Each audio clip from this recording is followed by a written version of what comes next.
Uttarandhra teachers MLC ఎన్నికల ఫలితాలు మరికొద్ది గంటల్లో వెలువడనున్నాయి. ముగ్గురు ప్రధాన అభ్యర్థుల మధ్య హోరాహోరీ నడిచింది అనే అంచనాలు ఉత్కంఠను పెంచేస్తున్నాయి.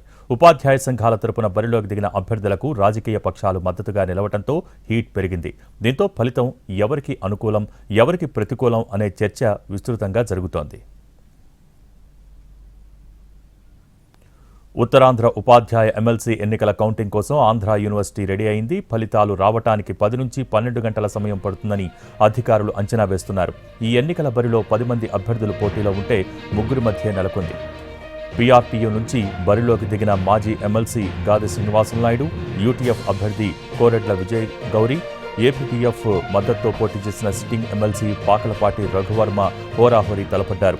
రఘువర్మకు టీడీపీ, జనసేన మద్దతు ప్రకటించాయి. నియోజకవర్గాల పరిధిలో టీచర్లను పిలిచి మరీ రఘువర్మ గెలుపునకు సహకరించాలని అభ్యర్థించారు. అటు పీఆర్టీయూ నుంచి మాజీ ఎమ్మెల్సీ శ్రీనివాసులుకి బీజేపీ బహిరంగంగానే మద్దతు తెలిపింది. ప్రతిపక్షం వైఎస్ఆర్సీపీ తమ స్టాండ్ న్యూట్రల్ అని ప్రకటించుకున్నప్పటికీ పరోక్షంగా సహకరించింది. పీడీఎఫ్ తరపున విజయ్ గౌరీ సర్వశక్తులు ఒడ్డారు. బలమైన ఉపాధ్యాయ సంఘాలతో పాటు వ్యక్తిగత ప్రతిష్టలను పణంగా పెట్టి గెలిచేందుకు అభ్యర్థులు ప్రయత్నించారు.